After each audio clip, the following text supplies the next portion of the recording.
বন্ধু, যদি জীবনে শান্তি চাও তাহলে অন্যদের সম্পর্কে অভিযোগ করার চেয়ে বরং নিজেকে পরিবর্তন করাটা অনেক ভালো।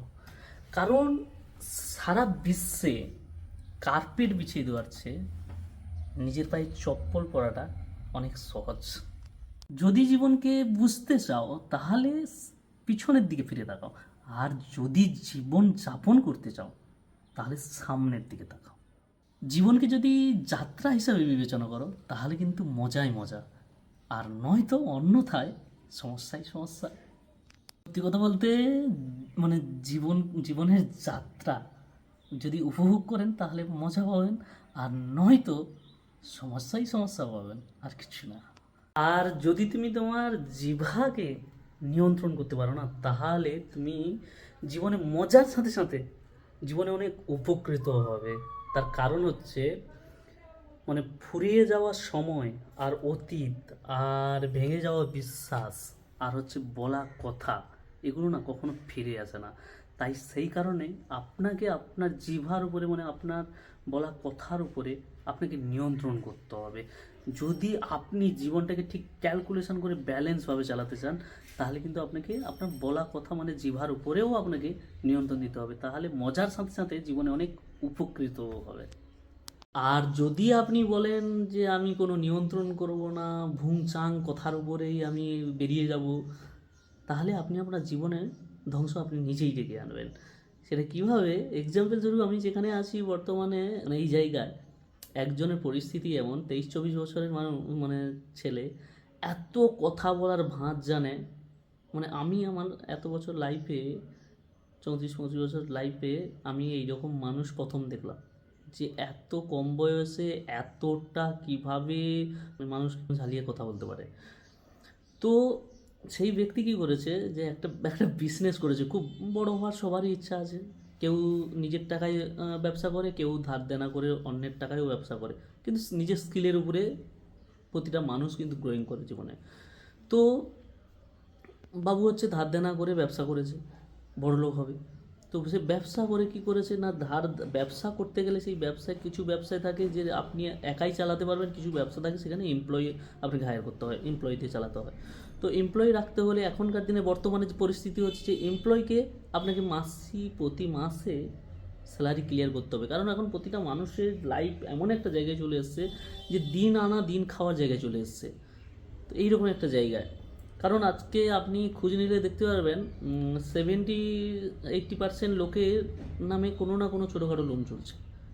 তো সেরকম একটা পরিস্থিতিতে আপনি যদি কোনো এমপ্লয়ি রাখেন, আপনি যতই ধার দেনা করুন আর নিজের টাকায় করুন, এমপ্লয়ি রেখেছেন আপনাকে প্রতি মাসের টাকাও প্রতি মাসে ক্লিয়ার করতে হবে। তো সেই ব্যক্তি কী করেছে, এমপ্লয়ি তো রেখে দিয়েছে, এবার প্রথম প্রথম কী করেছে, ব্যবসায় তার কাছ থেকে, বন্ধু বান্ধব তার কাছ থেকে ধার দেনা করে চালিয়েছে। এবার আগে থেকে এমনি লাইফে আগে থেকে কী করছে, কোটি টাকার উপরে ধার দেনা, কোটি টাকার উপরে ধার দেনা করে রেখেছিল। আমি একজনের জীবনী পড়েছিলাম যে ওই ব্যক্তি হচ্ছে জীবনে একটা জিনিস সেট করে নিয়েছে যে আমাকে অন্যের টাকায় জীবনযাপন করতে হবে। সেটা কীভাবে না, আমি এর থেকে 1 লাখ টাকা ধার করলাম, দিয়ে এর থেকে একে 10 দিনের জন্য কথা বললাম, 10 দিনের কথা বলে আমি আর একজন বন্ধুর থেকে 1.5 লাখ টাকা ধার নিলাম, দিয়ে 1.5 লাখ টাকা ধার নিয়ে আমি একে দিয়ে দিলাম 10 দিনের আগে, 8 দিনে দিনে একে আমি দিয়ে দিলাম 1 লাখ টাকা, একে ফেরত দিয়ে দিলাম। তো এর সঙ্গে একটা বিশ্বাসই তৈরি হয়ে যাচ্ছে। তো বিশ্বাসই তৈরি হয়ে আবার আমি অন্য জায়গা থেকে 2 লাখ টাকা ধার নিয়ে আমি তাকে আবার তার টাইমের 2 দিন আগে কি 5 দিন আগে তাকে আমি 1.5 লাখ টাকা ফেরত দিয়ে দিলাম। তো সবার কাছে এরকম বিশ্বাস বিল্ড করে নিচ্ছে। বিশ্বাস বিল্ড করার পর কী হচ্ছে, এই যে বন্ধুটাকে এই যে কথা দিয়ে কথার দাম রেখে দেওয়া হয়েছে প্রথমে, তো একে আমি যদি হঠাৎ করে বলি বন্ধু একটু টাকা লাগবে, 5 লাখ কি 2 লাখ টাকা আছে নাকি, দিয়ে আমি দিচ্ছি, ইমার্জেন্সি পড়ে গেছে, কোনো কিছু ভুংচাং কথা বলে লজিক দিয়ে টাকাটা আপনি যদি চান, সে তো বিশ্বাস করছে, হ্যাঁ আগে ওই রুম নিয়ে চলে দিয়েছে, তো বিশ্বাস করে দিয়ে দেবে। তো এইভাবে জীবনে ক্যালকুলেশন করে সে মানুষটা জীবনে লিড করে লাস্টে কী হয়েছে না, কোটি কোটি টাকার উপরে ধার দেনা করে গেছে, কিন্তু আলটিমেট সে তার নিজের পরিবারকে কোনো দিন একটা কোনো চোটও কোনো দুঃখে কষ্টে তার জীবনযাপন করতে হয়নি, তার পরিবারকে সবারকে মানে পুরো হাইলি ফুলফিল লাইফ লিড করার একটা দিয়ে গেছে, দিয়ে গেছে। কিন্তু সে মারা গেছে পরে, তার ধার দেনা সব মুকুব হয়ে গেছে, তার ফ্যামিলি উদ্ধার হয়ে গেছে। তো এইরকম এতে এই মানুষটাও আমি দেখছি যে সেই পুরো সেম, সেই মানুষটার মতো সেম এখানে সে আমি দেখলাম একে, এই 23-24 বছরের ব্যক্তিকে যে সে কি ওই বই থেকে ওই ব্যক্তির জীবন কাহিনী থেকে কি ইন্সপায়ার হয়ে এইসব করছে, নাকি এর থেকে ধার দেয়? এই যে কথার খিলাপ, এ তো কথা খিলাপ করছে। ওর জীবনের কাহিনী ছিল এরকম টাইমের আগে ফেরত দিত, এ কি করছে না কথার খিলাপ। একটা মানুষ কতদিন কতদিন চলবে এরকম ফুংচাং লোককে ঠকিয়ে, কতদিন চলবে? তো সেই জায়গায় কী হয়েছে না, আশেপাশে পরিচিত মানুষদের কাছ, যত পরিচিত মানুষ ছিল তার সবার কাছ থেকে এরকম মানি লন্ডারিং একটা এরকমই করেছে। তো তার ফলে কী হয়েছে, সবার কাছে তার নিজের ফেস ভ্যালুটা নিজে মানে হারিয়ে দিয়েছে। তো সেই জায়গায় কী হয়েছে না, তার যে বিজনেস, সে বিজনেসটা লোকালিটির মধ্যে করেছিল, এবং বিজনেস কি বিজনেস না, রেস্টুরেন্ট বিজনেস করেছে। তো রেস্টুরেন্ট বিজনেস করতে হলে তাহলে একটা মালিকের আপাতত লোকাল যদি মালিক হয় বা কোনো যদি ব্র্যান্ডও ফ্র্যাঞ্চাইজি নিয়ে থাকে, ব্র্যান্ডটার যথেষ্ট পজিটিভ ভ্যালু থাকার উচিত, সেই ব্র্যান্ডটার ফেস ভ্যালু। আর মালিক যদি হয়, সেই মালিকের ফেস ভ্যালুটাও কিন্তু লোকালে পজিটিভ থাকা উচিত। তো সেই জায়গায় এই ব্যক্তির ফেস ভ্যালু যদি আজকে এমনই হয়, তার দোকান কীভাবে চলবে? তো তাহলে নিজের সর্বনাশ নিজেই ডেকে এনেছে। কিন্তু সেই ব্যক্তিকে আমি একবার জিজ্ঞাসা করেছিলাম, তোমার সবথেকে বড় সম্পদ কি? না, আমার সবথেকে বড় সম্পদ হলো আমার মন, আমি কাউকে না বলতে পারি না। আমি বললাম, এটাই তোমার সর্বনাশের কারণ। এই যে তুমি যে বললে এই আমি কাউকে না বলতে পারি না, অ্যাকচুয়াল এই কথাটা যদি প্রতিটা মানুষকে জিজ্ঞাসা করা হয়, প্রতিটা মানুষ কিন্তু সবাই তার নিজের নিজের সম্বন্ধে বলবে। কেউ নিজের পজিটিভ সাইডটা বলবে, কেউ সে কতটা দয়াবান ব্যক্তি, এগুলো বোঝানোর চেষ্টা করবে। কিন্তু সত্যি কথা বলতে পৃথিবীতে না দানের মতো বড় সম্পদ আর কিছু নেই। আর মানে লোভের মতো রোগ এই পৃথিবীতে আর কিছু নেই। আর যেটা হচ্ছে প্রকৃতির মতো সৌন্দর্য বা অলংকার এই পৃথিবীতে কিছু। তো আর একটা কথা আপনাদের কাছে শেয়ার করি, কথা বলার ধরনের উপরে, আমাদের ব্যবহার আচারের উপরে আমাদের কিন্তু ফেস ভ্যালু ম্যাটার করে অনেক। আর এই ফেস ভ্যালুটাকে না মেনটেন করাটা খুব অত্যন্ত জরুরি।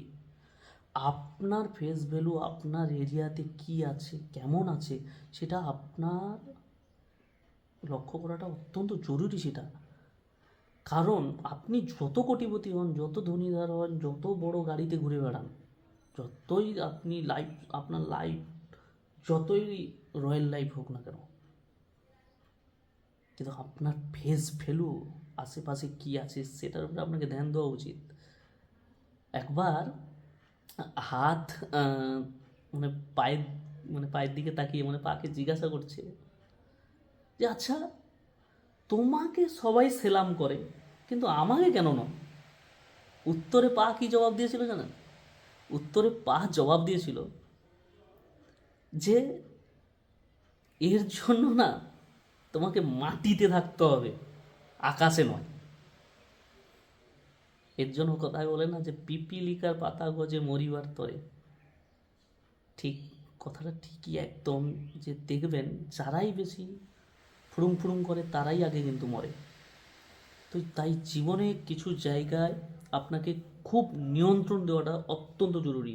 আপনি দেখুন, সফল সফল আপনি 5 বছর, 10 বছর কি 20 বছর পরে হবেন, কিন্তু ক্যারেক্টার বা ফেস ভ্যালু এগুলো অত্যন্ত মেনটেন করাটা খুব জরুরি, খুবই জরুরি।